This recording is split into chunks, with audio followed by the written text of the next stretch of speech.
This PowerPoint project is over the CSI effect in criminal law, show versus reality. In this PowerPoint, we will cover the history of the CSI effect, pros and cons of the effect, who is most affected by the CSI effect, how to reduce or eliminate the effect. And here I will also present the investigation, the methods, reviewed materials, and the procedure that was taken for the results, the evidence collection, timing of events, influence that it has on the courtroom, who was the most affected and how we reduce the effect, and then ending with the discussion and the limitations. Popular phenomenon, the CSI effect could be defined in terms of the television medium through crime shows cultivating and shaping people's perceptions of social reality, specifically their perceptions of forensic evidence.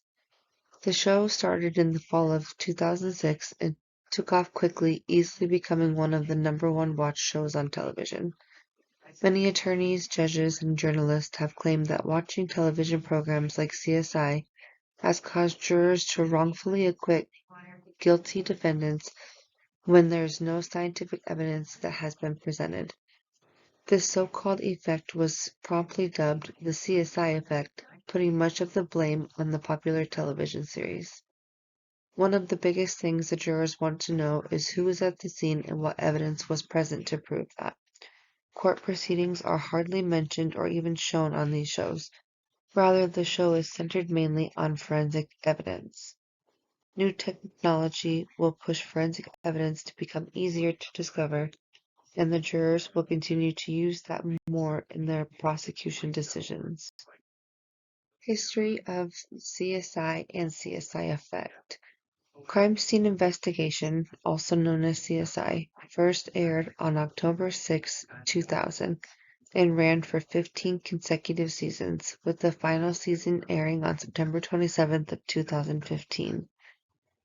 According to Oxford Encyclopedia, they define the term CSI effect, which states that CSI causes jurors to change their expectation for forensic evidence in a way that is harmful to the prosecution. The CSI effect originated in Maricopa County, Arizona, to be exact, by an individual named Andrew Thomas. There has not been a lot of evidence to suggest that this effect does exist. The only real way they have discovered to show any proof of its existence was by surveys that were provided to and filled out by all the members of law enforcement in Maricopa County. The surveys consisted of over 100 prosecutors who were asked whether they believed that the CSI effect existed or if they have ever used it to sway their trial strategies. The results showed that most of the prosecutors had in fact believed it did exist and used it to strategize their response. History continued. Web-based research was conducted to show evidence of a pro-prosecution CSI effect. There were 4 cases that each person was randomly assigned to read. In each of these cases, they lacked both DNA and fingerprint evidence. The 4 cases consisted of a politician accused of murdering an aide, a battered woman and the question of self-defense, a child sexual assault case, and an acquaintance rape. In conclusion, it was decided that there wasn't a strong correlation between crime drama viewing and the verdicts rendered by the jurors. Some of the most popular crime shows, according to Shelton 2008, are Cold Case, Bones, Without a Trace, and Numbers. It shows that 30 million people watched CSI on one night. 70 million watched at least one of the 3 CSI shows, and 40 million watched 2 other forensic dramas. This next section goes over the pros and cons of the CSI effect. We will first look at the negative side. The CSI effect is making it more difficult to prosecute the individual's response for the crime. There have been a couple of cases where the individual has been acquitted due to not having enough forensic evidence in the case. In one case in particular, Casey Anthony was released from jail after finding that the evidence was inconclusive of the murder of her little girl. There were over 400 pieces of evidence that were presented, and yet it only took 11 hours for the 12-panel jury to find her not guilty of the murder of her daughter Kaylee. Since the jury didn't receive the forensic evidence that they wanted, they couldn't find Casey guilty. It's harder every day to find jurors because some states will dismiss jurors because they like to watch the television show CSI or closely related shows. Continuing with the cons of the CSI effect, one of the biggest negatives to the CSI effect is that it's starting to manipulate crime scenes. Criminals have just as much access to watching the crime scenes as everyone else. It teaches them to be more careful when committing a crime. They have also learned how to clean up after themselves to ensure not to leave incriminating evidence. The saying that perception is reality makes the CSI effect much more believable. After the televising of these crime shows, many perpetrators started to try and carefully remove or attempt to destroy evidence in crime scenes.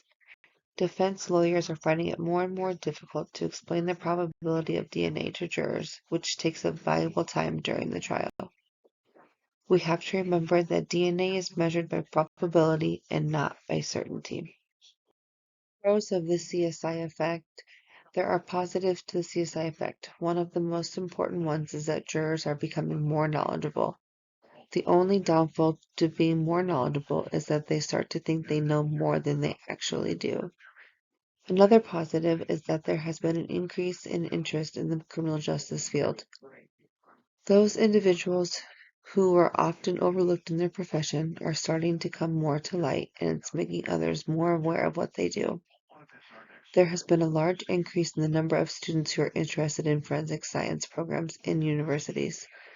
This means that there is more of an opportunity to educate students or possible jurors on the CSI effect before they enter a courtroom. Who is the most affected by the CSI effect? To answer the question simply, the jurors are one of the most affected. Many believe that the shows are causing jurors to not think logically when making sound decisions about any case in the courtroom. From data that was gathered in 2008 Stanford Law Review, acquittal rates in the United States rose as high as 25% after CSI first aired in 2000. Jurors that were affected by the CSI effect are also more easily convinced of evidence if it seems to be presented in a scientific manner, even if it is not actually scientifically significant.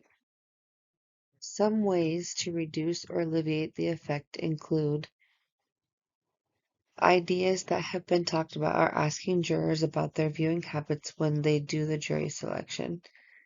They can instruct jurors not to use the same standards that they see on CSI when they look at the evidence and the method used to gather the evidence. Jurors could be required to take training on how to make more sophisticated presentations of scientific evidence. They can also be required to explain the CSI effect during their closing arguments. One method that could be used to reduce the effect is explaining to clients before work starts what the limitations are, the reasons for those limitations, and how it relates to the case that's at hand. American Bar Association lists official techniques for managing the CSI effect. They are as follows: preparing a mock jury to see if any challenges could arise during the trial, conducting juror questionnaires, giving clear and simple instructions to the jury upon arrival. It is believed that the justice system should give the jurors the details of the state's requirements for forensic evidence and what kind of limitations they have when it pertains to gathering information. In this section, we will go over and present the investigation that was done. This project was completed to show the impact that the CSI effect has on our justice system and courtroom procedures. The study took into consideration the findings from earlier research and added to the investigation of the CSI effect today. 3 processes were looked at in the investigation, consisting of 1. The gathering of evidence and the time it takes to do so, 2. The effects that it has on the courtroom, and 3. Who is affected the most by the CSI effect. Following sections will go over the methods that were used.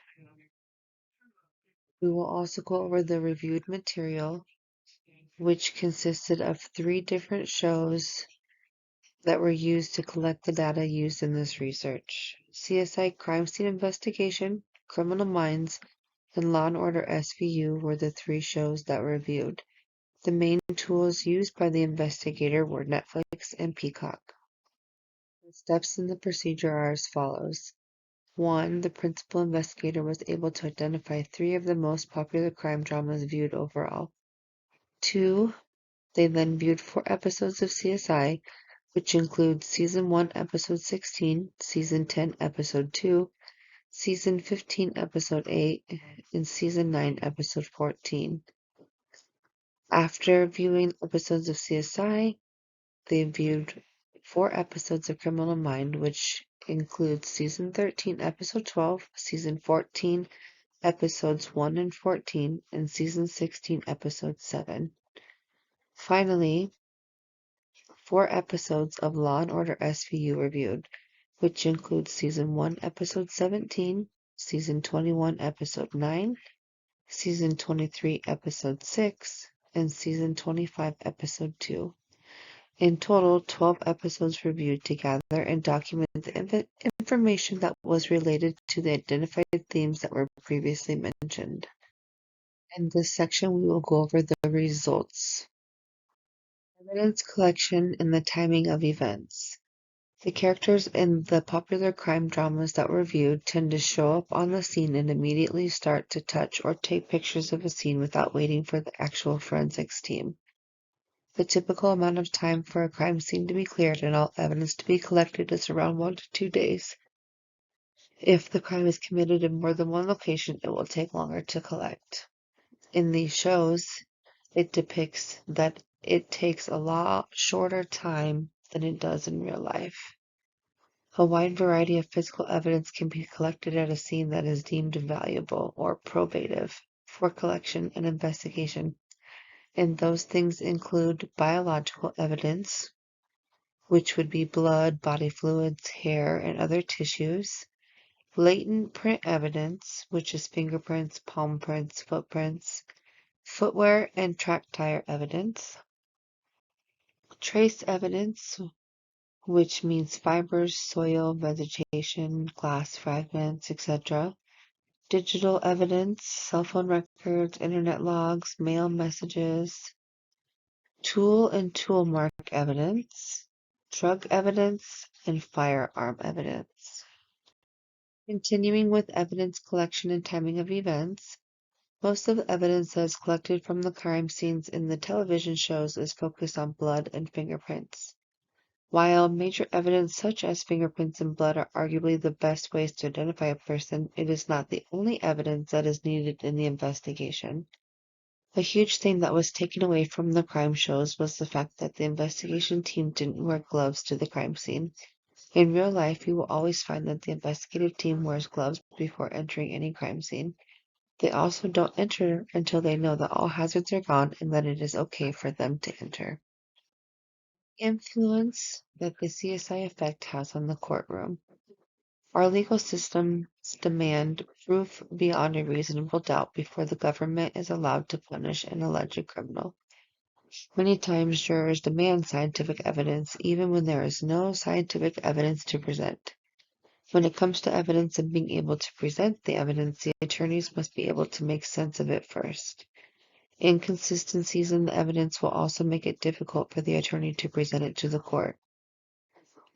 The jury is always right is a term that means they will not accept anything besides proof beyond a reasonable doubt.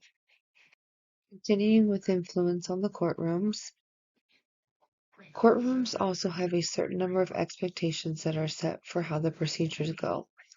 Each person has a set of rules that they are to follow for the court to run smoothly. Jurors are expected to treat the judge with utmost respect and to stand each time they are talking to him or her. They also need to wait until they are called upon to talk. This is contrary to the episodes that reviewed, as in many of these episodes you will hear the prosecution and the defense arguing back and forth, speaking out of turn, and definitely not addressing the judge as much as they should. Viewers love the drama that's created by television shows, and that is what causes crime shows to have so much popularity. The anticipation is what makes crime drama so interesting.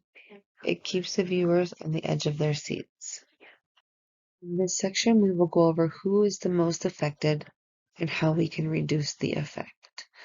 The person who is the most affected by the CSI effect after the research was completed is the attorney. They must be able to provide the court with the evidence that they expect, even when such evidence may not exist.